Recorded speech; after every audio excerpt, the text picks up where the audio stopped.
Hey everyone, I'm Abby. I'm Nate, behind the camera. This is Popeye. Amelia is taking a nap. We are the RC Sailors. Welcome to our RC family. Today we have a phone-flown drone to show you guys. This actually has a 1080p camera on it, but it transmits the video signal to your phone because this is a phone-flown drone in 720p.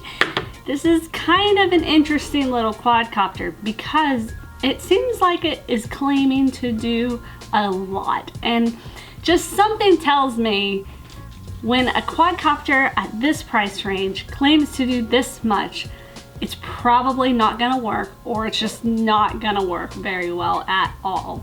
In the box you get the quadcopter, the charging cable, and the instructions. There is an included battery which fits right in the middle, and I really like this design. It just feels good when I take the battery out. It is a 500 milliamp 7.4 volt 25C 2-cell LiPo battery. Charges from this USB cable, plugs in, then plugs into either your computer or your wall adapter. It takes about 40 minutes to charge, which isn't too bad. But the downfall of this drone is that it's only gonna get like a 5 or 6 minute flight time. Reason being, or one of the reasons it's going to be such a short flight time, is because it features these 8-bladed propellers. The more blades a propeller has on it, the less efficient it's going to be. And it's probably going to be a little bit louder too, right Nate? Well, they're ducted. Okay. So yeah, it's probably going to be kind of loud. And the frame of that drone is very bulky. It's got a lot of extra weight that doesn't need to be there. So it just doesn't seem very efficient.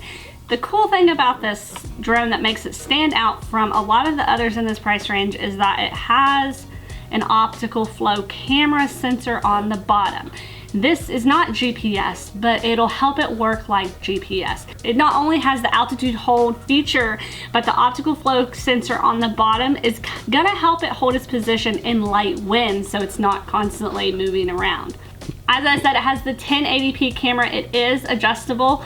It's set all the way to 90 degrees, which it is. You can face it straight down, which is nice. You do need your own micro SD card for this, and it can hold up to 64 gigs. Now, when I said this has a lot of features, this claims to have, they call it they just say optical flow positioning, but it shows pictures of a follow me mode. It also claims to have hand gesture control and facial recognition. So I just can't see that working very well, but what we need to do is just take it outside. We're gonna fly this in the front yard. Well, I'm gonna fly this in the front yard for you guys and just see how it does. I doubt I'm gonna be able to test most of those features though, because it's only a 5-minute flight time. So let's go fly.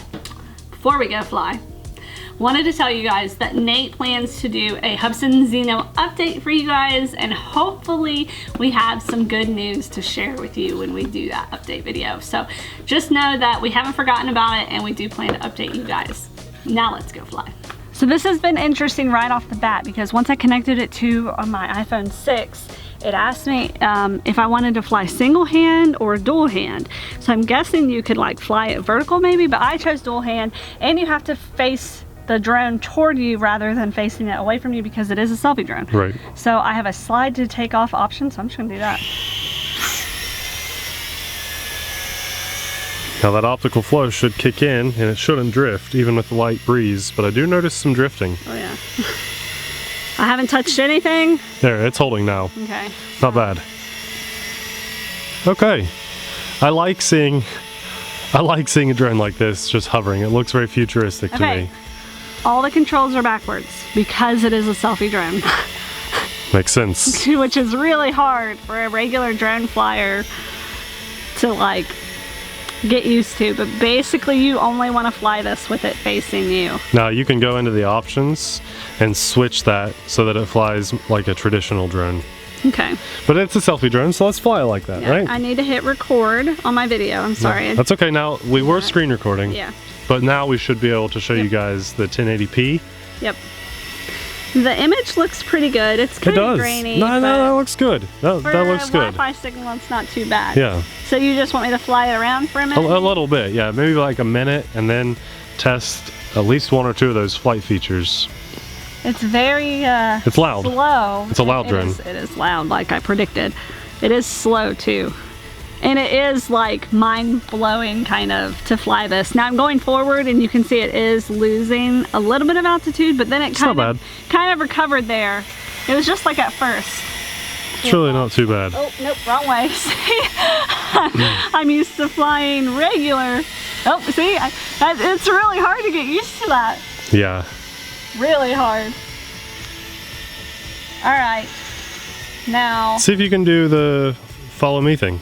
Okay, I'm going to go into the features. No. Delay shooting. No, we don't want that. Press hold to control. Press and hold to control. There you go. Yeah, it takes one of the joysticks away. That's weird. That's weird.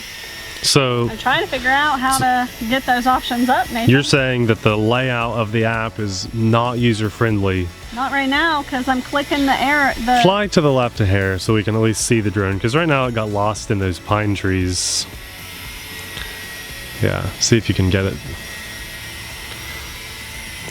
Right now it just looks like we're recording our neighbor's house. There we go. At least we can see it now. Yeah, so I have the little menu bars in the bottom right of the screen, and I click those, and that's the only option I'm getting. That's your camera options. It also shows me the battery life, which is almost done. I'm clicking the optic flow mode. Mm-hmm. No battery. Yeah. Wow. Okay. I had a bad feeling about this one.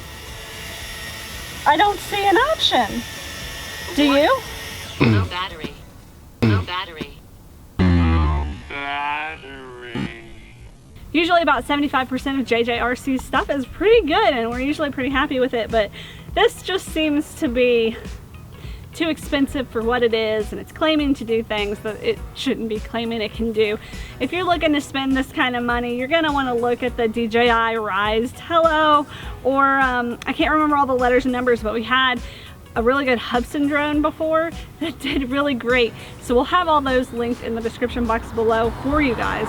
We'll also have this drone linked down there as well, so if you decide you want to check it out, you can. Before we go, I want to give a huge shout out to all our patrons. You guys are awesome and the backbone to our channel. Thank you for all the support, and if you're interested in our patron and getting some RC Sailor stickers, that link will be in the description box below. Everything, all the good stuff is always down there, so just always check that out. Definite pass, but thank you guys so much for watching. Hit the subscribe button if you appreciate our honesty on every single drone or RC video that we do. We appreciate you guys a lot. Thanks for watching, and we'll see you in the next video. Bye!